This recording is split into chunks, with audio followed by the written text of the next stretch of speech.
I think of the classical works of literature that have influenced me, I go straight to the Roman historian Tacitus, writing in the 2nd century CE about the early Roman emperors.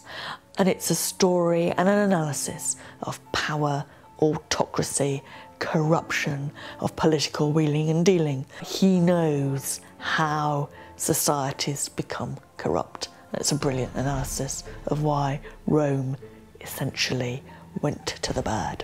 In all kinds of ways, America is the world power, like the Romans were.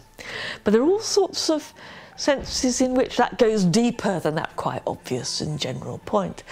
And when I was writing my book on the Roman triumph, I was terribly struck by that moment when George Bush gets on the aircraft carrier and celebrates victory in the Iraq War.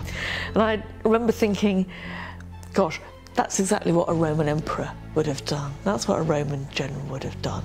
Because they, like us, were always in the business of claiming victory, actually, before it happened. And often what you find is that celebrating victory is about trying to make that victory true.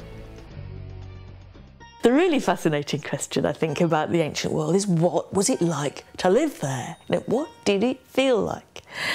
Now, the best place you can go for that is the ancient city of Pompeii, destroyed by the eruption of Vesuvius in 79 CE.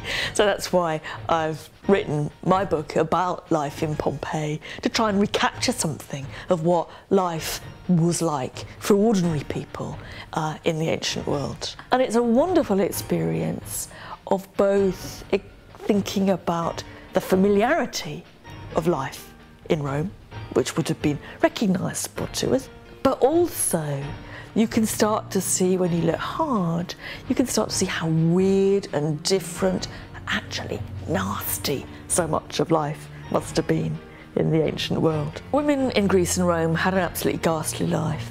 They were politically powerless, they had very limited economic rights. As many women probably died in childbirth in the ancient world as men were killed in war. One of the jobs now of the ancient historian, people like me, is we'd try to get back and recapture something of what the women's experience was like in antiquity.